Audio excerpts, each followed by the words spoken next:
எங்களுக்கு எந்த உதவியும் இல்லை. நாங்கள் காதுக்கு காசு வரல, தூக்குற அதிகமாக போச்சு. நாங்கள்லாம் எந்த இது நிலையும் இல்லாத, வீடு இல்லாத, வாசல் இல்லாத ஒரு குடும்பத்தில், ஒரு வீட்டில் 4 குடும்பம் 3 குடும்பம் இருக்கிறோங்க.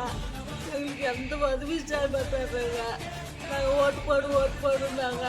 அந்த பஸ் ஒன்று விட்டாண்டாங்க. எல்லாம் எங்களுக்கு எந்த மார்க்கம் இல்லை. வீடு இல்லை, வாசல், வீடு இல்லாத, வாசல் இல்லாத 3 குடும்பம் 4 குடும்பம் தெரிஞ்சாங்க. என்ன பண்ணுறது? இந்த மாதிரியெல்லாம் எங்களை நம்பிக்கை துரோகம் பண்ணிட்டாங்க.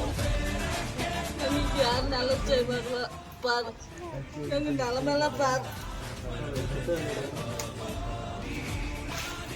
சுகர் வந்து நடக்க மாட்டாங்க. ரொம்ப கல்லாச்சு. அனைவருக்கும் வணக்கம். இந்த அம்மாவோட நிலைமை தான் அரசாங்கத்தோட நிலைமை. இப்போ பார்த்தீங்கன்னா எப்படி அழுந்துட்டுருக்குறாங்களோ அதே நிலைமையில தான் இந்த அரசாங்கம் செயல்பட்டுருக்கு. இவங்க மட்டும் இல்லை, இந்த மாதிரி நிறைய பேர் குமரர்கள் இருக்குது. நம்ம நேரடியாக போய் களத்தில் பார்க்குறதுனால எல்லாமே தெரியுது. இது இவங்களுக்கு கொஞ்சம் எழுதி மனு கொடுத்துருக்குறோம். இது கிடைச்சா ரொம்ப நன்றி. அனைவருக்கும் இது சேர செய்யுங்க. அந்த அம்மாவுக்கு கிடைச்ச விட்டு நம்மளுக்கு கிடைச்ச விட்டுற மாதிரி.